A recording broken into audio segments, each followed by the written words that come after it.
Hi there! E aí, pessoal? Professor Carlos aqui, tudo bem com vocês? Eu espero que sim. Então, pessoal, eu quero que vocês fiquem num lugar bem confortável, né? Organizem seus materiais, não se esqueça de um bom dicionário ou mesmo um motor de tradução, aí, se você for utilizar o teu celular, né? Como o Google Tradutor ou Lingui. Lembre-se que as palavras também devem ser traduzidas de acordo com o seu contexto, então talvez o seu dicionário não dê uma tradução tão adequada assim para o texto, né? O texto deve ser analisado. E vamos começar a nossa aula de hoje, que é um aprofundamento das aulas já ocorridas aí, né? A aula 23 e a aula 28, que tratam aí de discurso direto e indireto e tratam também de verbos frasais, tá ok? A gente vai começar a nossa aulinha então com um texto, pessoal, um texto sobre o Rei Leão. Vocês já assistiram o Rei Leão? Né? Vocês sabem alguma coisa a respeito desse filme, quando foi lançado, aspectos aí com relação à história? Pois é, hoje a gente vai descobrir junto a respeito então desse filme lançado aí no ano de 1994. Pessoal, então o objetivo da aula, além de tratar aí do texto do Rei Leão, né, é aprofundar os conhecimentos sobre discurso direto e indireto e verbos frasais, como eu falei também aí no início, né? E para que a gente pode utilizar então essa questão dos verbos frasais e o discurso direto e indireto? Os verbos frasais são palavras que se utilizam em língua inglesa, né? Duas ou mais palavras, três palavras que são usadas no sentido de verbo. E o discurso indireto e direto, ele é utilizado aí, gente, para você contar o que o outro disse de maneira diferente, com outras palavras, né? A gente vai ver certinho como isso ocorre na aula. Então, começando com o nosso texto, né? The Lion King. The Lion King is a 1994 American animated feature produced by Walt Disney's Feature Animation. Released to theaters on June 15, 1994 by Walt Disney Pictures. It is a 30-second film in the Walt Disney animated classics. This story, which was influenced by the Bible stories of Joseph and Moses and the William Shakespeare play Hamlet, takes place in a kingdom of anthropomorphic animals in Africa. The film was the highest grossing animated film of all time until the release of Finding Nemo. The Lion King still holds the record as the highest grossing traditionally animated film in history and belongs to an era known as the Disney Renaissance. The Lion King is the highest grossing 2D animated film of all the time in the United States and received positive reviews from critics who praised the film for its music and story. During its release in 1994, the film grossed more than $783 million worldwide, becoming the most successful film released that year. And it is currently the 28th highest grossing feature film. Pois bem, pessoal, então olha só. O texto fala aí da produção do filme O Rei Leão, né, que é uma animação da Disney, lançada aí em 1994, que quebrou recordes de arrecadação, né, com relação a dinheiro mesmo de todos, né, a renda que ele gerou, né, com relação a todos os produtos a eles veiculados. Né? Então, após a leitura que vocês farão aí do texto, né, que a gente acabou de fazer, a gente tem algumas perguntinhas para resolver. Vamos a elas então. Então, a primeira pergunta aqui, né, pessoal, é What is this text about? Né, sobre o que é o texto. Né? Segunda pergunta, When was the movie released? Né? When was the movie released? Terceira questão, The Lion King movie is based in which stories? E quarta questão, what record does the movie still hold? Né? Que recorde o filme ainda detém, né? Qual recorde o filme ainda tem? Né? Vou dar um tempinho a vocês e logo depois a gente vê se vocês acertaram as respostas.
E aí, pessoal, conseguiram resolver a questão?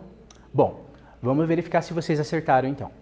Olha só, pessoal, na primeira pergunta, what is the text about, né, sobre o que é o texto, a resposta correta é it's about the Disney's movie The Lion King, né, é sobre o filme da Disney, O Rei Leão.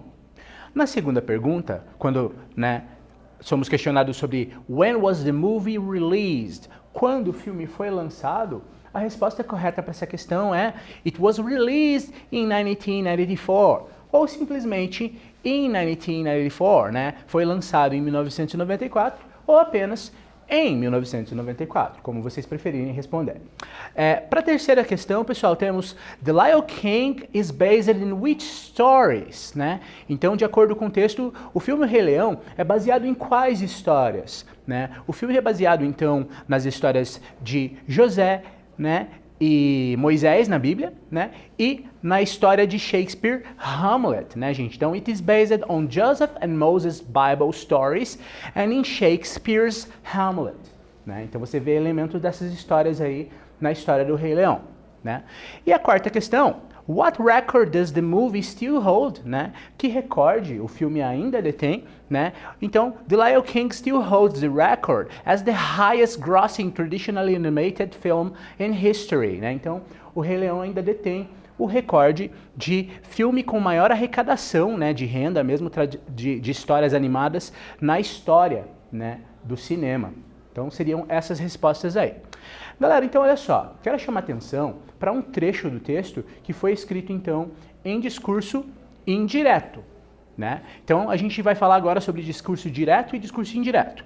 The Lion King is the highest grossing 2D animated film of all time in the United States and received positive reviews from critics who praised the film for its music and story.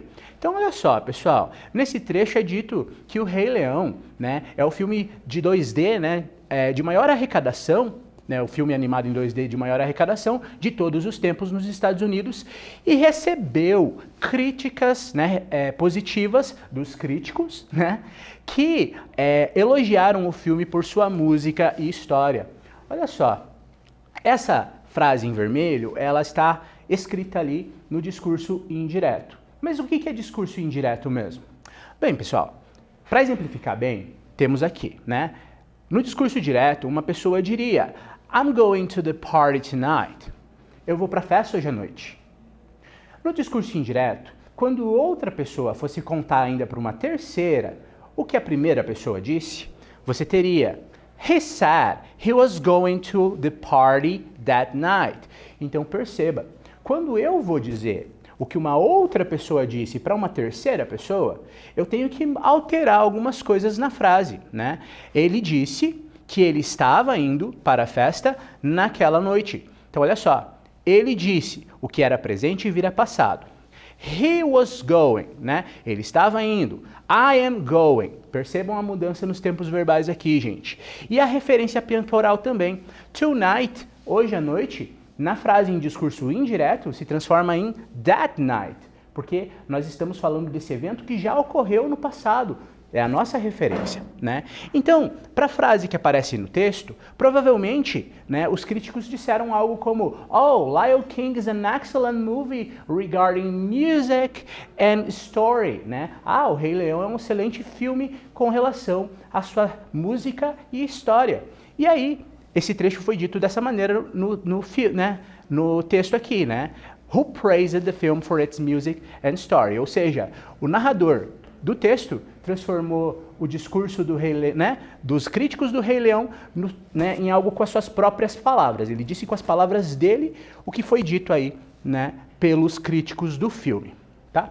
Gente, então olha só. Vamos trabalhar então com essa correlação, porque olha só, quando você faz o discurso direto se transformar em discurso indireto, há uma mudança nos tempos verbais. Lembrando a vocês que os tempos verbais são as maneiras como nós organizamos as frases para entregar mensagens diferentes em um texto. Toda vez que você faz uma frase no presente simples, ou você está falando de uma rotina, ou você está falando de um fato. Né?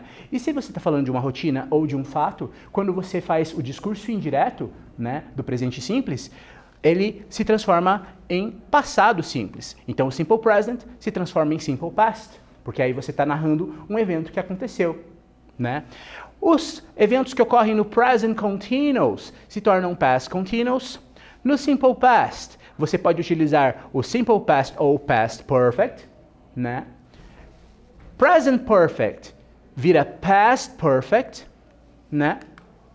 Can, o verbo modal, se passa a ser ao could. May passa a ser might. O modal verb must e a expressão have to, quando transformados em discurso indireto, passam a ser a expressão had to. E os modais should, might, could, would permanecem os mesmos, né? E o verbo will passa a ser o would, né? Então essa é a transposição que fazemos ao transformar discurso direto, que é a pessoa diretamente falando o que ela pretende, para o discurso indireto, que é quando alguém diz com suas palavras o que a outra pessoa disse, tá ok? Então olha só, pessoal, para a gente ver se a gente entendeu de fato como fazer essa transposição do discurso direto para o discurso indireto, a gente tem um exercíciozinho aqui para fazer, né? Put the following sentences into the reported speech with the introducing verbs and the past tense, né? Então, coloque as seguintes frases no discurso indireto com os verbos que introduzem as frases no passado simples, né? Então, olha só, it is cold in here. Is the window open? Né? Tá frio aqui. A janela está aberta? Eu quero que você, com seus conhecimentos, transforme essa frase do discurso direto no discurso indireto. E a letra B. Do you think it will rain? Você acha que vai chover? Né? Então, como que eu posso fazer a transposição do discurso direto para o discurso indireto? Não se esqueça, pessoal, que vocês devem utilizar os verbos introdutórios. Verbos como say, tell, stated, asked, né? Traduzindo, disse, contou, perguntou, né? Afirmou. Então, todos esses verbos devem ser colocados antes da sentença original. He asked, né? Ele perguntou. She stated, ela afirmou, tá? Para introduzir essas frases que vocês transformarão. Então, vou dar um tempinho a vocês para que vocês possam responder essas questões aí e logo a gente volta aí com as expectativas de resposta.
Então, pessoal, como é que foi? Foi fácil, difícil? Conseguiram fazer as respostas? Vamos verificar então se vocês acertaram. Olha só, pessoal, as expectativas de resposta que vocês poderiam fazer, se sair um pouco do que foi colocado aqui, não tem problema, contanto que vocês coloquem a pessoa que disse, né, he or she said, né, said porque, olha só, se as frases estão no presente, né, elas passam a ser passado, conforme a gente viu na tabela anterior, né? He or she said, it was cold in there. Então percebam, It is cold in here. Está frio aqui. Estava frio lá. Você tem que mudar também a referência, né, da situação, o lugar onde aconteceu, porque você não está mais nesse lugar, né? And asked if the window was opened, né? E perguntou se a janela estava aberta. Então, olha só, frases interrogativas, pessoal, são trocadas por frases nos condicionais, né? Perguntou se a janela estava aberta, né? Além de ser modificada por uma frase condicional, perceba que ela não é mais uma pergunta e sim uma frase afirmativa. Então, essa modificação que é feita quando você passa uma frase aí do discurso direto para o discurso indireto, né? Na nossa segunda alternativa, a pergunta Do you think it will rain? Né? Novamente, precisamos aqui da pessoa, né? He or she, a pessoa que perguntou, né? Questioned, né? O verbo introdutório aqui para dizer que a pessoa questionou, perguntou, né? If I thought it would rain, se eu achava que iria chover. Então, conforme a gente viu na tabela, o verbo will, né, foi transformado no would, e o think aqui, que é o verbo pensar, né, se transformou aqui no thought, que é o verbo pensou ou achou, né? Então, dessa maneira aqui, ficamos com essa resposta, tá ok? Espero que vocês tenham acertado. Gente, então, agora nesse momento, a gente passa a falar de um outro assunto também abordado aí nas aulas anteriores, né, que são os phrasal verbs. Os verbos frasais, os phrasal verbs, pessoal, eles são utilizados, então, para que a gente possa falar em um discurso mais informal, vamos dizer assim, né? Eles são expressões que a gente aglutina aí, então, né, como o verbo, o dicionário de Oxford define, né, pessoal? É composto por um verbo principal com um advérbio ou uma preposição, tá? E o que acontece? Eu costumo dizer, para simplificar, que são palavras aglutinadas ali que têm o sentido de um verbo. Um verbo em língua portuguesa é apenas uma palavra. Então é algo que é bastante incomum para a gente em língua portuguesa. E os verbos frasais, os phrasal verbs, eles são muito comuns na linguagem informal, na linguagem de todo dia. Então, para você conseguir entender, de fato, textos informais, né, diálogos e coisas assemelhadas, né, você precisa entender mesmo os verbos frasais, os phrasal verbs, tá ok? Vocês já viram esse conteúdo anteriormente? Eu só quero mostrar aqui a questão de que um mesmo phrasal verb, dependendo do contexto onde é utilizado, ele tem significados diferentes. Olha só, pessoal. What time does the airplane take off? A que horas o avião decola? Né? Why don't you take some time off? Ah, por que você não descansa um pouco? Por que você não tira um tempo para você? Né? E aqui, ó, can I take this off? Né? Posso retirar isso da mesa? Então percebam, o mesmo verbo frasal, né, a expressão, né, a palavra take mais a palavra off, pode ter o significado então dos verbos decolar, descansar e remover. Então, é necessário que além, né, de estudo para que vocês gravem essa informação na mente de vocês, porque vocês também leiam textos diversos para entender cada contexto no qual o verbo frasal vai ter um significado diferente. Vocês já estudaram anteriormente aqui, né, esses aqui, né, give up, que é desistir, look for, que é procurar, come around, que é, né, se encontrar com as pessoas, e break down, que é quebrar. Né? Pois então, pessoal, nós veremos agora um exercício, né? Relate the pictures with the phrasal verbs to their definitions. Relacione as figuras com os verbos frasais e suas definições. Para a gente relembrar um pouquinho então esse conteúdo, pessoal, vocês agora vão fazer essa atividade na qual vocês vão relacionar os verbos frasais, esses 4 aqui, com seus possíveis significados aqui abaixo. Né? O que significa break up? O que significa come in? Come up with? Or take out, né? Vou dar um tempinho para vocês, para que vocês possam ver as opções abaixo e responder adequadamente essa questão. Até logo mais.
E aí, pessoal, já responderam as questões? Tudo tranquilinho? Vamos ver então se vocês acertaram as respostas. Pois bem, pessoal, então os verbos frasais, como eu disse, são palavras que aglutinadas têm o sentido de um verbo, muito comuns no discurso informal, tá ok? Também aparecem no formal, é claro, e é algo completamente diferente de tudo que a gente tem em língua portuguesa, por isso que tem que se ligar, né, na questão dos verbos frasais. Olha só, no nosso exercício, relate the pictures with phrasal verbs to their definitions, né, relacione as figuras com os verbos frasais e suas definições, temos as seguintes respostas então. Olha só, break up, pessoal, is to end a relationship, ou seja, terminar um relacionamento. Come in, né, gente, is the same as to enter, é o mesmo que entrar. O phrasal verb come up with pode ser, né, dependendo do contexto, entendido como to have an idea, né, ter uma ideia, né? E take out, como a gente pode ver ali, é o mesmo que to remove, né? Então você não vai ver em contextos informais, né, pessoal, as pessoas dizendo it's necessary to remove the clothes from the washing machine, é necessário retirar as roupas da máquina de lavar. E sim, it's necessary to take them out the washing machine, é necessário retirá-las, né? Mas sim com o verbo frasal take out. Bom, pessoal, então hoje a gente trabalhou com dois elementos bastante importantes, então, discurso direto e indireto, né? Que são a maneira como a pessoa fala transposta para o discurso de outra pessoa, quando você modifica as palavras, que cai muito, pessoal, em concursos vestibulares, quando a gente está tratando aí de textos como entrevistas, em toda, mesmo para fofoca, né, pessoal, essas revistas aí e sites da internet, perfis aí que falam da vida de pessoas famosas, né, então o discurso indireto é muito utilizado nesses contextos, e os verbos frasais aí para a gente tratar de textos bastante informais, que quando se fala, né, desses assuntos mais de entretenimento, acaba sendo muito mais utilizado do que um discurso formal. Eu espero que vocês tenham gostado da aula, que tenham aproveitado, né? E é isso. Vejo vocês numa próxima oportunidade. Tchau, tchau!